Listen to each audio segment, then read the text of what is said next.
প্রত্যন্ত গ্রামে রয়েছি। আর এই গ্রামে এই মুহূর্তে আমরা সকালবেলা প্রাতঃভ্রমণে বেরিয়েছি।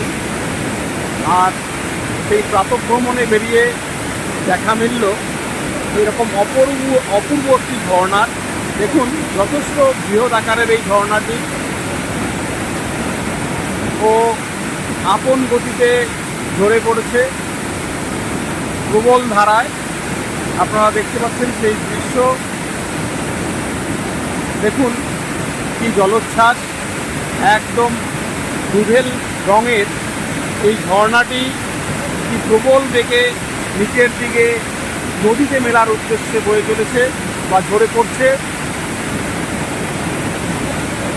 নাম না জানা অসংখ্য গাছ, সবুজের সমারোহ, আর সেই সাথে ব্রিটিশ আমলে তৈরি হওয়া একটি ঝুলন্ত ব্রিজের ধ্বংসাবশেষ আমরা দেখতে পাচ্ছি। দেখুন, এই যে রোপওয়ে যে ছিল, রোপওয়ে বলতে দড়ি দিয়ে বানানো যে ব্রিজগুলো ছিল আর কি, সেই ব্রিজগুলো, হ্যাঙ্গিং ব্রিজগুলো একসময় ব্রিটিশরা এখানে তৈরি করেছিলেন, কিন্তু এখন তার ধ্বংসাবশেষ রয়েছে। এদিক থেকে ওই পাহাড়ে যাওয়ার উদ্দেশ্য নিয়ে সেখানেও একটি ধ্বংসাবশেষ রয়েছে, কিন্তু ব্রিজ এই মুহূর্তে নেই বা ওই পাহাড়ে যাওয়ার কোনো প্রয়োজন আছে বলেও এই মুহূর্তে দেখে আমার মনে হচ্ছে না। আর এই যে এই পাশ দিয়ে ছোট্ট গ্রাম্য পথ, এই পথ ধরেই সামনে আমাদের হোমস্টে রয়েছে। সেই হোমস্টেতে আমরা উঠেছি নির্জন নিরিবিলি একটি জায়গায়। অনেকক্ষণ যাবৎ আমরা এই গ্রাম্য পথে এদিক ওদিক সেদিক হাঁটাহাঁটি করছি, জনমানব শূন্য। দেখুন, সামনে উঁচু উঁচু পাহাড় রয়েছে। এখানে ছোট্ট একটি হাইড্রাল প্রজেক্ট রয়েছে, যার জন্য এখানে সারি সারি 3টি কোয়ার্টার রয়েছে। সেই কোয়ার্টার ছাড়া অবশিষ্ট যে একটি মাত্র বিল্ডিং, সেটাই আমাদের হোমস্টে। আর এই যে নদীটি আমাদের নিচ দিয়ে বয়ে চলেছে, আমরা ব্রিজের উপর রয়েছি, সেই নদীটির নাম হচ্ছে সিসনে।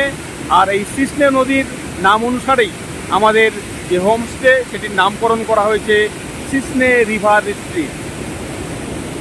আর এই গ্রাম্য পথ ধরে আমরা এসেছি।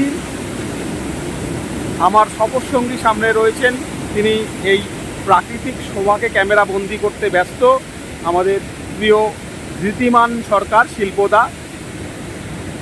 দেখুন, উঁচু উঁচু পাহাড়, সবুজের সমারোহ, নদীর বয়ে চলা, ঝর্ণার ঝরে পড়া এবং 2-4টি ডগির ফ্রেন্ডলি আচরণ বা সাক্ষাৎ ছাড়া এই মুহূর্তে আমরা এই যে গ্রাম্য লোনলি পরিবেশে রয়েছি সেখানে আর কোনো কিছুরই দেখা মিলছে না। সব মিলে অপূর্ব নির্জন নিরিবিলি পরিবেশ, সত্যি মনোমুগ্ধকর। আপনারা যদি এই গ্রাম্য পরিবেশে কখনো কিছুটা সময় কাটান, নিশ্চিতভাবে আপনার মনের যত ক্লান্তি রয়েছে, যত জ্বালা যন্ত্রণা রয়েছে, নিমিষে দূর হতে বাধ্য। আপনারা চাইলে এই যে পাথরগুলো রয়েছে, যেই পাথরগুলোর পাশ দিয়ে নদী বয়ে চলেছে বা পাথরগুলোকে সাক্ষী রেখে নদী বয়ে চলেছে, সেই পাথরে বসে ঘন্টার পর ঘন্টা কাটিয়ে দিতে পারেন।